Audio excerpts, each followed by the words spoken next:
Good morning. We're coming to you from the Ford Room in the museum this morning. We have Miss Betty Essman with us. Most of us going to remember her from some math classes under her. So I want to let her start with her growing up in this area, and then we'll get into the years of the school. So, good morning, Miss Betty. Good morning. You're one of my former students, I too. am, yeah. And your wife is, too. That's right, yeah. And I think your oldest daughter is. I know at least you tutored her. I'm not sure if she had you or not, but yeah. Well, I had approximately the population of Rector at that time, because I have a list of all of my former students except the first year that I taught. But then I may have taught them the second or third or fourth year, and I have a list of like over 2,000 names of students that I have taught. 2,000. Mm-hmm. And we were talking about that you were 20 when you started teaching? Mm-hmm. I was 20 when I started teaching. I had graduated here at Rector in 1959 and went to Arkansas State at that time college, and went straight through and got my degree, and I graduated from ASU May 31st, 1962, and got married the next night. And then that summer I started teaching here at Rector, and that's when we still had the split term. And so I started teaching then, and I was, like I said, 20, and I had students in my room that were 18 years old. Now, at school, if I had been like a real good friend of their sisters, at school they would call me Miss Betty. But now out at their house they might call me Betty. But we did that okay. And So did you find that difficult having students that were that close in age? not really. They were needing to learn, and I tried to teach them. I had a couple of teachers that were younger. They came here for their first year back to the school they graduated from, and it was very, very difficult. As a matter of fact, neither one of them stayed in the business, and so I just wondered, Chris, you didn't have any problems handling the boys for sure. I remember a few incidences that you put a stop to it rather quick. Like I remember one time, some guys in my class decided they would chew some tobacco during your class, and when you discovered it, you said something to one of them, and he swallowed his, and it made him just deathly sick. So that never happened anymore. But yeah, so you didn't have any trouble handling the kids in your class. So Something that is ironic is the day that I started teaching, my little brother started first grade. My parents had their children like 14 years apart. wow. And then, whenever he came over to high school, then I taught him. And whenever my own children came over to high school, I taught them. And I tried not to be partial to them or anything. Sometimes when my brother needed help, I might not hear him until I heard him say, "Sissy."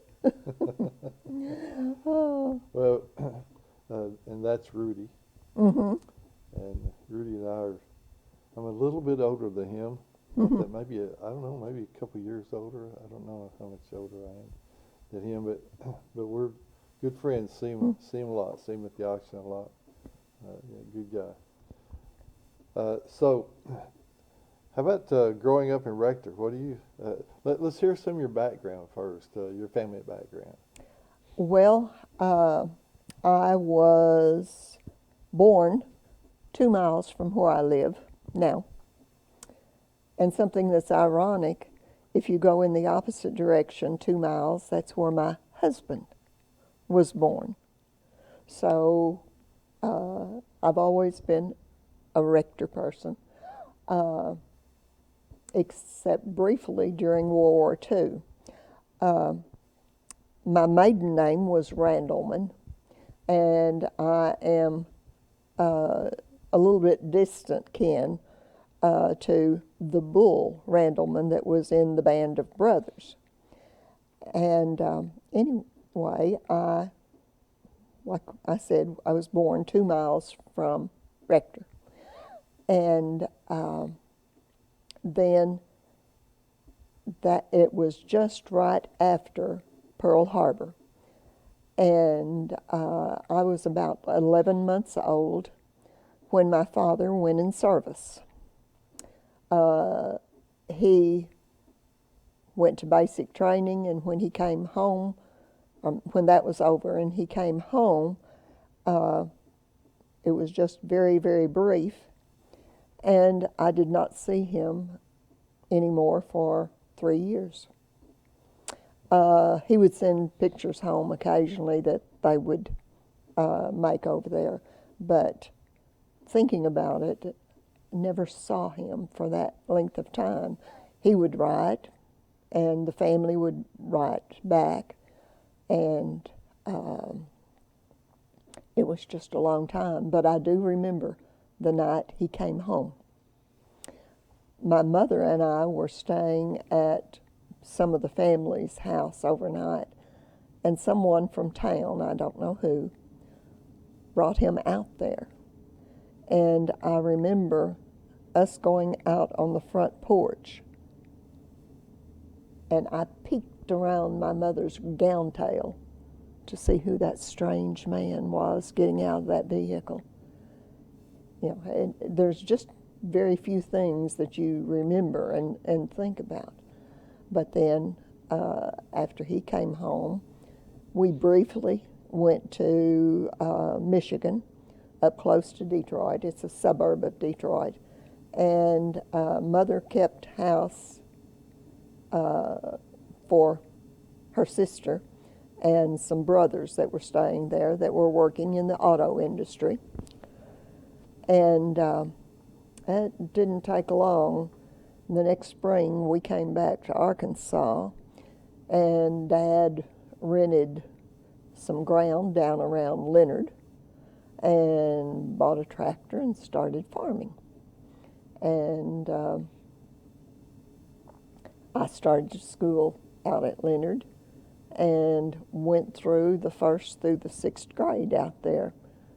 And I think there were 3 of us girls that all went to school out there. And then in 7th grade, we had to come to Rector to school. And those girls and I came out here and went all the way through school together, graduated together and all. And those, all of them, I guess, are still living.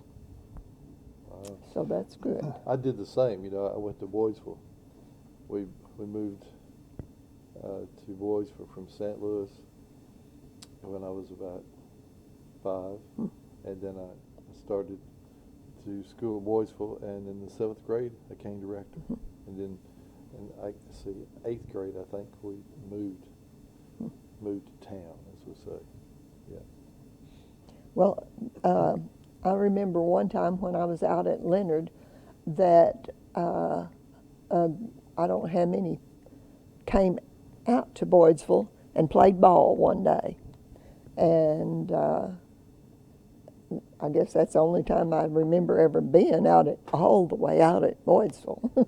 So was that a school game, or was that, yeah, it was school. It was just Boydsville playing Leonard. Yeah, Yeah, we traveled just like schools is now, you know, but we went to like Pollard and Noble and Mhm. like Dougal, Yeah. those places like that, you know. Yeah. And played on Fridays, I think it was. Yeah. Fun days. So move on up. Let's talk about growing up in Rector and running around uptown, the Ford Theater. Yes. I could go to the Ford Theater and get a bag of popcorn and a soda pop and watch the movie, which a lot of times, of course, would be a Western on Saturday afternoon or Saturday night. And,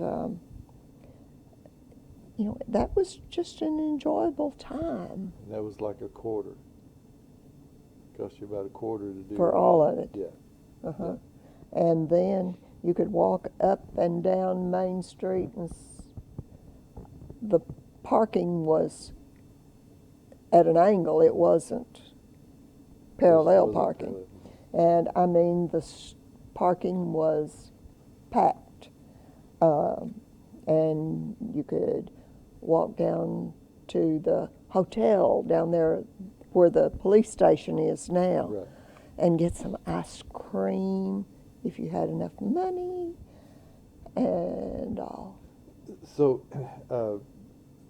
wasn't there a fountain in the building where a soda fountain in the building where Keith Hill had his gift shop on the corner? Do I remember that there was a long counter when you went down on your left and they served ice cream and soda? It was a soda fountain. Now that I don't remember. I may be wrong about that. But one thing I do remember, when I came to school out here, Alf's had the bakery. And Richard Gordon had the restaurant uptown. And kids could leave campus, and so we would get together and we would walk to town. We would go to Richard's and get something to eat. Then we would go back by, and at Alf's we could get a donut, a jelly roll, something like that, for a nickel. But if we were smart and had a friend that wanted the same thing, you could get 3 for a dime. So 2 people would pool their nickels, then they'd have a dime, and so they could get 3, and then they could have a whole one and split the third one. We wasn't any dummies. No. That's where your math started right there. Probably. Well, Uh, I lived at Boysville, and here's what I tell people is that Leonard may as well have been China. mhm. I mean, Yeah. I never made it past the Labor Day picnic. You know, Mhm. of course, you know, the M&M was across the highway Yeah. there. But we always went to, of course, we'd come to town and we'd do those things, but we would go to the Daisy Queen, Mhm.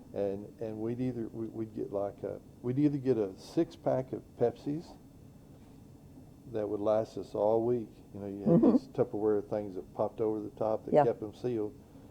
So you just take few drinks at a time, and then we had we either had Pepsis or go by the Daisy Queen and get a half a gallon, I guess it was, or a gallon of root beer. Did you ever do that? No. Yeah. But I remember, I guess after we married, that my husband liked their upside down banana splits. Mm-hmm. And we would go and get something like that, or just an ice cream cone. You know, whatever you could afford. Brown Derby. Oh, You remember those? no, I don't remember It was those. where I they didn't- took the ice cream cone and dipped it in chocolate, and the chocolate hardened around the Oh, outside. You remember that? I didn't remember what it was called, though. Round Derby, yeah. Okay. Yeah. I think that's right. We may get some corrections here on this, but I think that's what it was.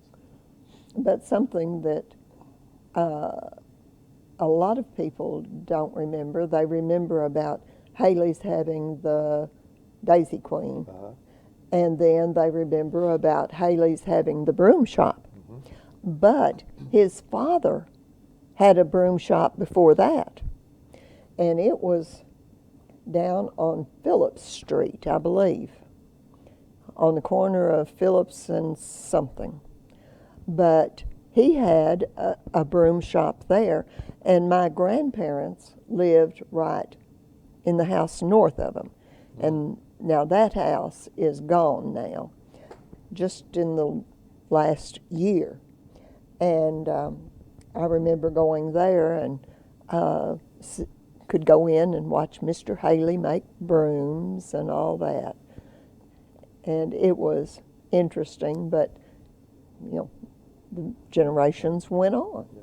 Janice did Miss Haley's hair in the later years, and he brought her both the full size broom and the little short brooms that he made, and she has both of those, and they're in her closet with her collectibles. You know. Yeah.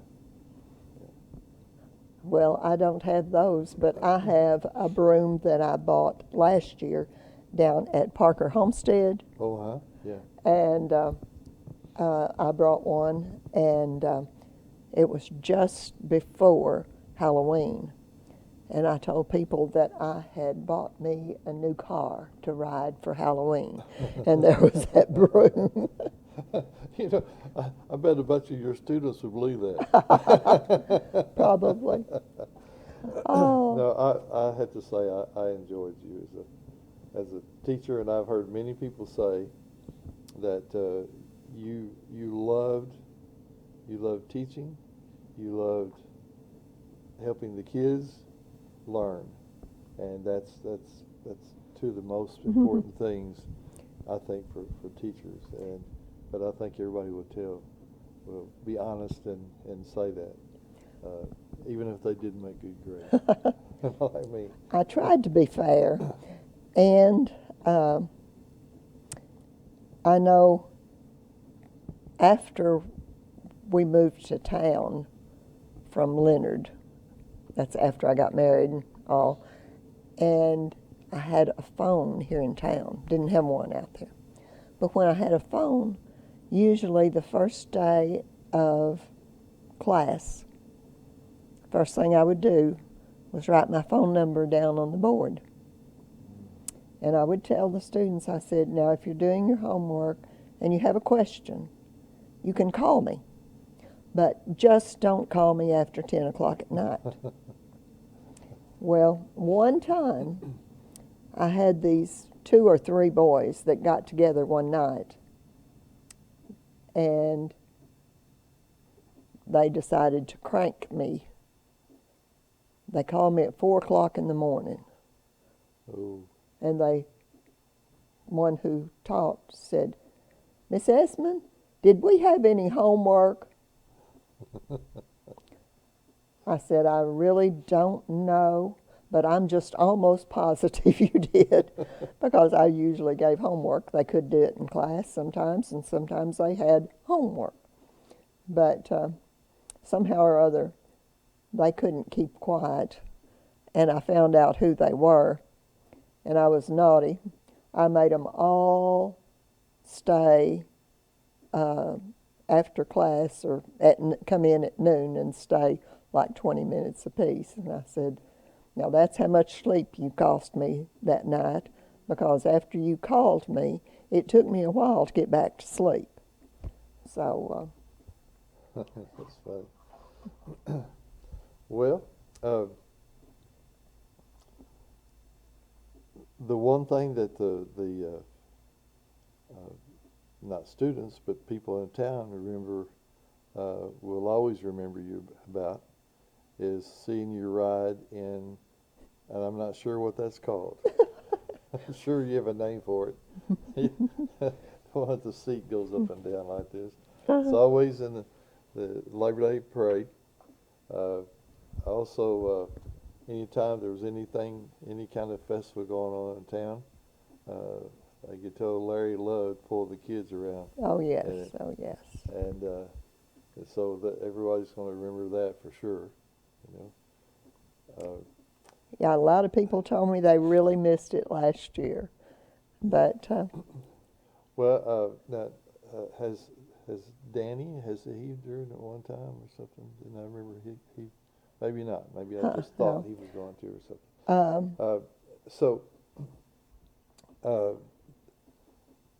another thing that I wanted to cover is that you took on a project several years ago that to me is just unbelievable. She has a database of everyone, at least everyone she could find, and that's probably 99% of the people, in the Woodland Heights Cemetery. Not only does she have that, their names and date of birth and date of death, place of death. She has all the veterans listed, and even what branch of service, if she could find that. Talk about that a minute. I mean, that's an unbelievable task you took on there. well, I realized, I had realized it previously, but in 1997 I was asked to go on the cemetery board for 5 years. Now, it's been a long time since 1997, but anyway, the cemetery is probably around 25 acres. And I realized that that was a lot of walking for people to find someone that was buried out there. So I decided that I would try to computerize those records. We had deed books and we had maps, but the maps were telling who owned that particular area of the cemetery. So I started out, took my stenographer's notepad and a pencil, and I walked every row in the cemetery. Now, I didn't do it all at once. I would go out there and I would take it row by row, and I would go around every tombstone, because sometimes information was on one side, sometimes it was on the other side. And I would copy that down, and then I would go home and take the map and sit at my computer and compare the notes that I had with the maps and record that. And until I recorded the whole cemetery. Well, as of now, I have about 7,500 names. Wow. Now, of course, my name is there because I already have my tombstone up. And then there are some names that are there that there's no tombstone up, but the family may have told me where it is, or they may have just bought one grave for that person, and I have it recorded like that. So I can go in mine and I can say, find Pruitt, and I'll have a page like that of all of the Pruitts, and it will be a woman even if her maiden name is Pruitt. And, you know, there are lots of Smiths and Joneses and all that, but it is easy like that to find someone. And then I have a map that corresponds with the whole cemetery, telling what section and what row and what grave number this is. So if, you know, I just can look it up on my computer, or I can look it up in my book. And Or it's if you go to rectorarkansas.com, www.rectorarkansas.com is the rector webpage. If you go to there, I think it's under organizations maybe, you'll find that, and of course it's not always up to date, but you'll find that database there. And so, if you have your phone with you, and you're at a cemetery, and you think of someone that you'd like to find, just go to rectorarkansas.com. I think it's under organizations, and Woodland Heights, and you'll find that database there, and you can look up. It's a little hard on the phone because it's so wide and so big, but you can look it up, and it'll tell you which lot is in, and which row, and which number in that row. So you can go right to it. I've used it. I've used it several times, and of course I had started that rectorarkansas.com webpage maybe about that time, or actually before that, and I remember you bringing it to me, and it was in a D base for it was in Microsoft Works, yes, which has kind of disappeared, but we changed it over to Excel, I believe, and so it's much easier to use now too, but Microsoft Works, we put it on there. I think it was just a D base, as they called it, and so we put it on the Rector website many years ago, and now I found it on a little floppy disk just the other day, where you had given it to me, the first one, and so it's a great tool. Just go to www.rectorarkansas, and Arkansas is all spelled out .com, and keep searching till you find it, and it's a great tool when you're home and you're looking through the cemetery. You think of somebody you'd like to find their grave. Well, it's like this. I guess it goes back to being a teacher. If you know something and you don't share it, what good is it? That's right.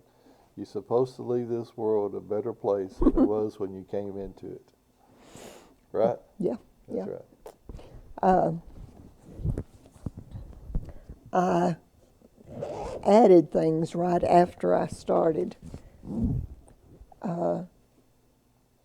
And we add usually anywhere from 60 to 80 names every year.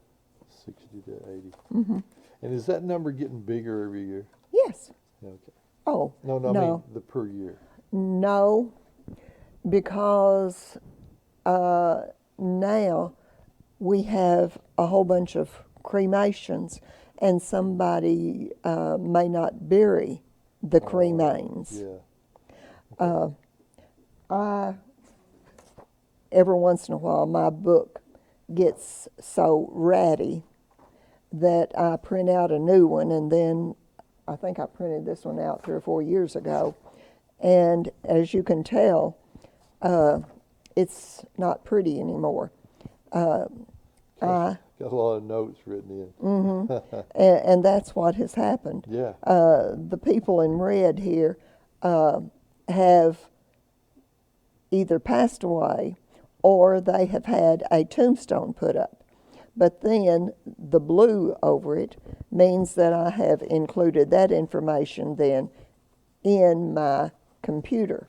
So now, how in the world do you know that someone has put a stone up? Do they contact the committee, or do you just walk that cemetery a lot? The monument companies usually contact me to Okay. tell me where they're going to put one up, Okay. or ask me where to put one up and all. But I've got some pages in here Yeah. that, look at all the scribbling on Yeah, there. yeah. But I never thought about that. They does the monument company have one of these catalogs? No, So they pretty much have to contact you every time. yeah. Uh, But there are lots and lots of people that do have one of these, because after I did the first ones, and I have one down at the police station, the library, I think I have one here, then there were people who contacted me before I printed out a new one, and they wanted one. And I charged them whatever it cost me to have them printed. I didn't make a profit. uh-huh. And So you haven't gotten rich off this project? You know, people think that everything you do, you get rich at, you know. actually, I when I was on the when I first started, then I became treasurer, and I did not write myself my treasurer's salary. Oh, there you go. And also originally, the person or persons who sold graves out at the cemetery were paid a commission. Oh, yeah? And if they sold, let's say, 6 graves, they had a commission of $25 for the first one and $10 for each other. If they sold one, the commission was $25. I've sold a lot of graves, but I have not taken any commission. That is just my donation to the cemetery. Contribution to society. And at the Labor Day picnic, I never bought any tickets for the drawing. And the year after our daughter was killed, I went over to the bank and made a donation. And my husband said, don't do that. Just buy tickets. So I started and then every year bought tickets. And he said, if you win the money, you can just donate it back. Well, I did that for lots and lots of years. And finally, one year, it was a year that they were giving 2 $1,000 things. And we had company for Labor Day, and we went home before the drawing, and the next day we were eating lunch, and Sherry called. She said, "How do you want that money?" I said, "What money?" She said, "Well, Larry won the money." Well, when I got off the phone, he said, "What was that about?" I said, "She wanted to know how you wanted the money." And he said, "You didn't tell her we were donating it back?" I said, "No, I was going to ask you about it." And he said, "Well, tell her we're donating it back." So I turned around and called her back and told her. And so we donated 1,000 back that year. Wow. Well, you know, I thought we're looking at this book and they can't see what we're looking at. So,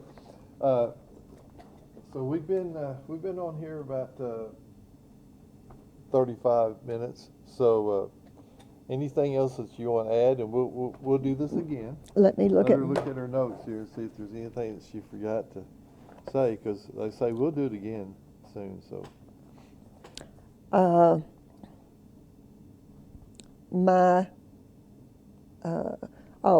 Not only did I teach math, I taught accounting sometimes and American government. I actually taught Janice accounting Okay. because I remember, That was quite a task. but I remember this. One day, I was talking to her on the phone, and my son was probably 3 years old, and somehow or other he had gotten a two-pronged meat fork, and it had a ceramic handle on it, and that little stinker put it in an electric plug, two-pronged electric plug, and it sparked. And I did have that fork for a long time. One of the prongs on it was smooth afterwards, and the other one was still sharp because the electric had gone through there. And I said, "Gotta go," and hung up on her. So I remember that. She must have been a senior, because I remember that happened, and we dated her senior year. So. And let me see. Of course, I was still teaching whenever Rector and Greenway consolidated, and so we went from being black cats to cougars and all. And hey, Greenway students were just, is that right? yes. Danny graduated in '85, but of course we consolidated in '84, and he had a Rector black cat class ring because they got those at the beginning of their senior year, and then he graduated as a cougar from Clay County Central.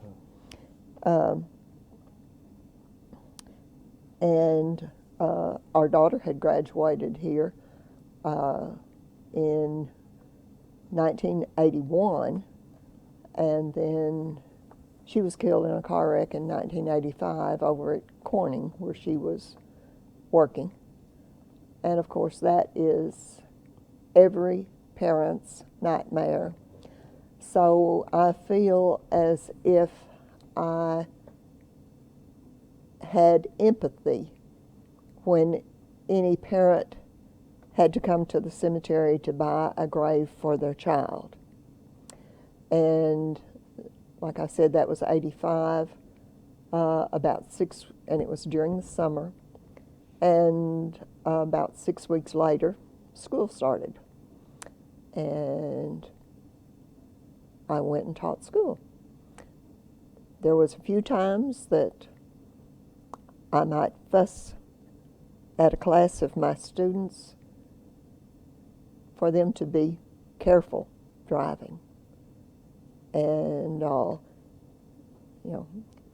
and Well, that was experience talking. But two things that I remember. We came out the next morning and made arrangements. And when I got home, or when we got home, there were 3 different families there on my front porch waiting for us to come home. And I always remember that those families that were there had lost a child. And then when visitation started here at the funeral home, I would see these people come, and I think they know how we feel because they've lost a child too. And that was something I didn't realize, but it's something that I still remember. And I remember when it was about a year later that the Brother Whitney's granddaughter or daughter, they raised her, that she died. And the next morning on my way to school, I left home earlier and went by their house. And whenever I heard anyone inside moving around, I think Miss Whitney came to the back door to pick up the paper or something. And I was sitting there on the back steps. And it was something that, I felt I needed to do.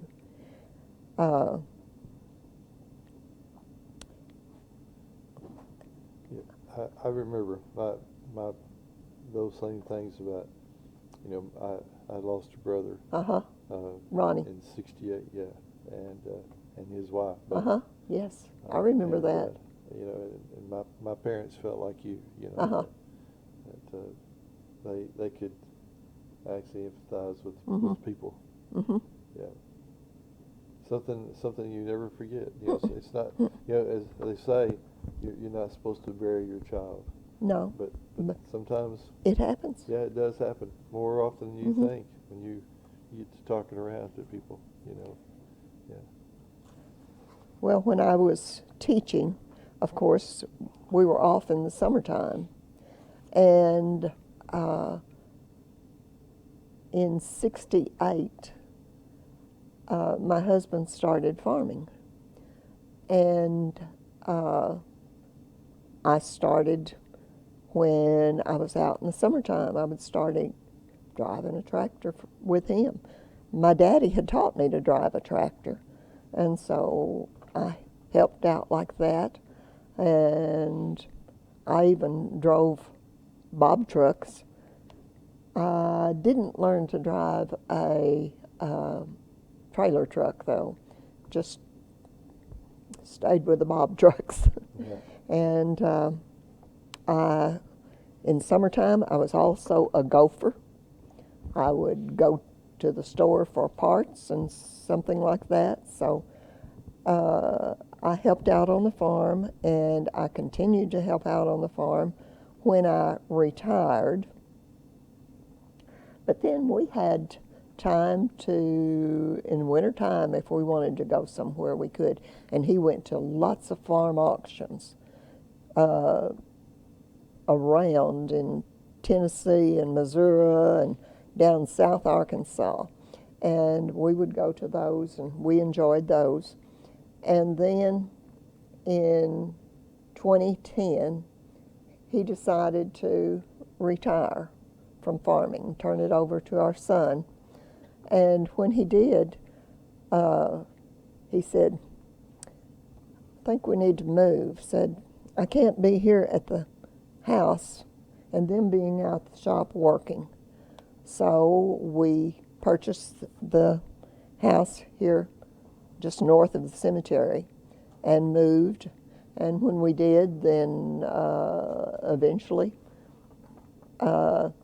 he got a 3-wheel motorcycle, and he learned to ride it up the cemetery. He had never really done anything, so he said, I'll learn to ride it up at the cemetery. He said, we can turn curves, and I can go up and down a little bit, and I'll learn to ride it. But then if I kill myself, they can just dig a hole and roll me off in it. And we took lots of trips, but mainly up in Illinois to a lot of old tractor shows. And about a year before he retired, he had gotten to, got an old tractor and refinished it. And then he started buying old tractors and refinishing them. And I've got a big shed full of old tractors that are refinished. And then I have some that are just in stages. Oh, yeah. Well, we will have a tractor show here in June. So be sure and have Danny get a couple of those ready for us to display out here. So. Well, I know 9 of them are ready. Oh, okay, 9. Oh, good. That's awesome. Okay. There are 4 of them that are the old F-20s that you have to crank. Oh, yeah. Wow. And then the rest of them you can punch the button on.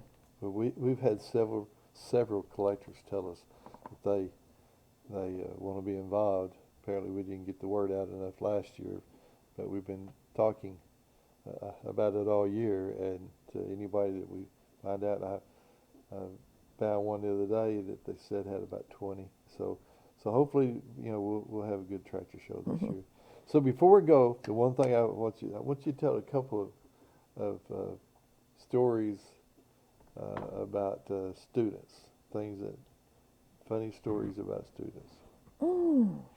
You don't have any funny ones, I guess. I guarantee you do. So. Well, this one is naughty for me. Okay. Okay. Was teaching a class, and I had a pencil, and it needed sharpened. So I turned around to the pencil sharpener. I stuck the pencil in. I did that. Someone had taken the handle off. It just flew all over me. And I took that pencil and I threw it. It landed on this kid's desk. He hops up, run up to the pencil sharpener, reaches up at the transom that was over the door, grabs that handle, comes down, puts it back on, and goes and sits down. And I thought, I had no earthly idea who did it. And it was him? It was and him. Landed on his desk. That is funny. So, yeah, he thought that you had some special powers. I guess so. Yeah. And Well, we will do this again. There's always you'll think, you'll say, "Gosh, I should have said this. I should have said this." So we'll do this again. Last week, I believe it was, we had an interview with the second interview with Leland, because he had forgot some things, and I know that a couple other guys who want to do it again, and then we talked about at least one person, a teacher that's still here that I need to get with, Miss Huggins. I need to get with her and do interviews. So we'll y'all just keep watching. We'll do more of these. Everybody seems to really enjoy them. So if you have any comments, comment at the bottom of the page. there's my list.